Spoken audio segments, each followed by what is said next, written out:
এই সেনাবাহিনীর কোনো কিছু হওয়ার আগেই এই নর্থ ওয়েস্টের কাছে চলে যায়, এই চন্দন নন্দীর কাছে। চন্দন নন্দী মূলত ভারতীয় গোয়েন্দা সংস্থার একটা মুখপাত্রের মতো আচরণ করে, ওইখান থেকে যেসব সূত্রে খবর টবর পায় এগুলোই সে মূলতই করে।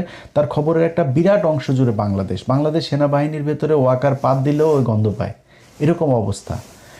তো উনি কিভাবে জানলেন?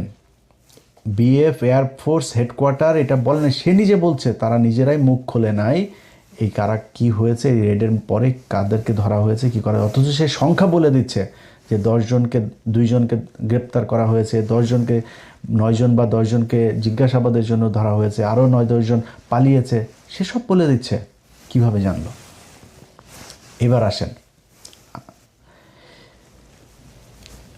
বাংলাদেশের একজন, আমি চন্দন নন্দীর এখানে আরেকবার আসতে হবে, তার আগে বাংলাদেশের একজন সাংবাদিক আছেন জুলকারনাইন সায়ের খান সামি ভাই।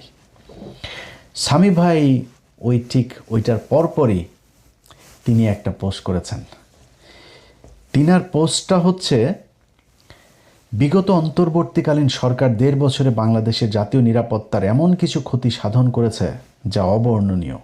বিভিন্ন উগ্রবাদী গোষ্ঠীকে এক প্রকার ফ্রি রাইড দিয়ে দেশে নিরাপত্তা ব্যবস্থার অভ্যন্তরে এমন এক ঘুণপোকার চাষ তারা করার চেষ্টা করেছে, যখন তা সামনে আসবে তখন তাদের প্রতি ঘৃণায় আপনার মন বিষিয়ে উঠবে। এটা বললে আপনি পুরোপুরি বুঝবেন না কি বুঝাইতে চাচ্ছেন উনি। ওইখানে ওই পোস্টে একটা পিন কমেন্ট পাঠিয়েছেন। তো আমাকে পোস্টটা যিনি পাঠিয়েছেন, পাঠানোর পরে আমার ভাই কী হয়েছে, এটা কী লিখছে, ঠিকই তো আছে। পরে উনি আমার একটা পোস্টে পিন কমেন্ট করেছে, সেই কমেন্টটা আমার পাঠাইলো। সেখানে লিখেছেন, আপাতত এতটুকুই জানতে পারি যে অনতিবিলম্বে পাকিস্তানের সাথে সরাসরি বিমান চলাচল কিছুদিনের জন্য হলেও স্থগিত করা অতীব জরুরি।